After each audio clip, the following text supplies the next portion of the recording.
Welcome back to Rappahannock Issues. I'm Tom Cohen. I'm joined by Brett Carlson, the Virginia director of the Kasich for America campaign. And so we were talking about the Governor Kasich's plans and proposals going into the 2016 campaign. And we dealt with the economy last time, so now we're moving into health care. That is a major issue. The president's health care bill has numerous issues. And so what is the governor's proposal and plan to deal with the Affordable Care Act / Obamacare? Well, it actually goes back almost 20 years.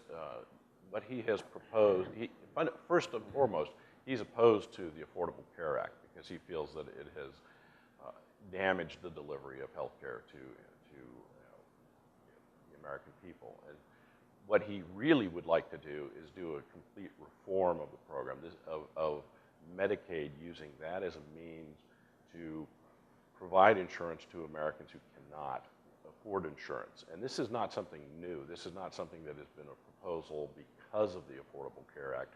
This was actually something that was a Republican, a conservative principle in the 90s. And it was a central element of Governor Kasich's balanced budgets. It was essentially a 10th Amendment issue, to be honest. It was returning the power and the money for health care from the federal government to the states, and where they could become laboratories for reform of the Medicaid program. What he's done, he's attacked all the time for having expanded Medicaid, but what he's done is fundamentally what he proposed back in the 1990s, is taking the program, taking more control of the program at the state level and reforming it significantly.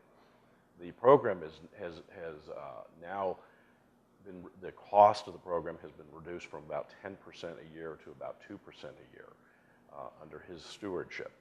So, and the individual cost per patient on an annual basis has dropped by about 5%. So the cost growth has been reduced, but also the per patient cost, the actual cost, has gone down as well. And that is fundamental to where we want to go, which is to try to provide better health care at a lower cost. And one of the ways to do that is to incentivize the program so that you look at hospitals, you look at doctors who are providing preventive care so that the patients aren't going into hospitals and being treated at an expensive level for their health problems. What you're doing is you're going to those doctors, to those hospitals that are providing care at a lower rate, but are keeping their patients healthy. That's cheaper, and that's what we're trying to do, is drive the program in that direction, and that's what he would do as president. But there's also other things that we're involved in, which is to use Medicaid to leverage the budget in other ways, which we're looking at mentally ill people who are being incarcerated. There's over 10,000 mentally ill people who are in prisons in Ohio. It costs $22,500 a year to incarcerate them. It's a lot cheaper to provide them with their medications so that they can lead a normal life, a productive life, have jobs, pay taxes. We also are providing treatment for prisoners who are drug addicted, because previously they would be just released out into the population and they would commit crimes again and we would never see an end.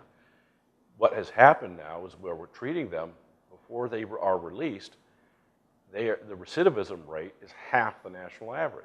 It has really helped these people to reintegrate into the community. They can live normal lives, they can get jobs, they can pay taxes, and they're drug-free.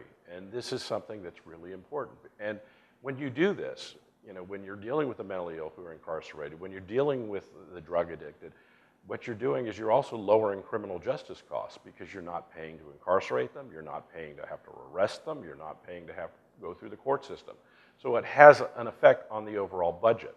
So there are cost savings associated with this that are, that seem a bit tangential, but they are real. And so that's the approach that we're taking in Ohio, and that's the approach that the governor wants to take when he's president, is to return these programs, and education as well, and transportation, and many of the issues that are dealt with by the Department of Commerce, give those back to the states.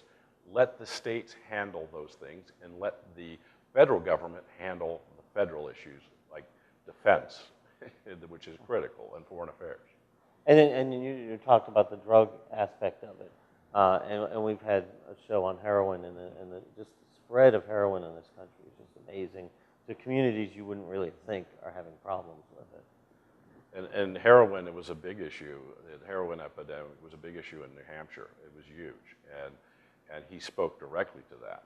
And we've got a lot of programs that, through the Medicaid program and other programs that have been developed to try to attack the heroin epidemic. So that's part and parcel. We have to tackle that, and that's why he always talks about kids don't get on drugs, because it is a life-destroying thing, but it also destroys families. And he wants to make sure that families and communities are protected, and also that they don't have to deal with the scourge.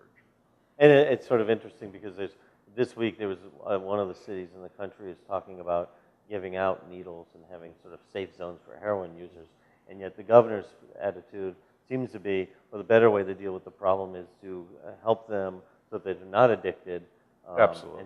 And then that helps them with their whole life, not just getting through a day or two without having more of a problem. Absolutely. And it's a bigger picture. You mentioned education, so I know there's been a lot of discussion about Common Core and what we should do about education. And so where does the governor stand? I know many people are upset with Common Core. As an educator, I have my issues with it. So where is it that the governor's looking at with that? Well, Common Core, when it initially was conceived, was a state-driven program, and it was basically hijacked by the federal government. But the concept behind it, which is higher standards, is something that Governor Kasich supports. The difference, though, is that he's not, he doesn't really care about the label. What he cares about is state control. He wants the federal government out of education. He doesn't believe the federal government should be anywhere near the program. And to be honest, he doesn't even believe Columbus, Ohio should be in charge. He feels that education needs to be driven by local school boards and the communities, the parents, the teachers. That's what he wants to see. He wants to see the money return. And we hope that you will return after this break as we continue to talk about the Kasich campaign as we are looking at the 2016 campaign. So come back after this break.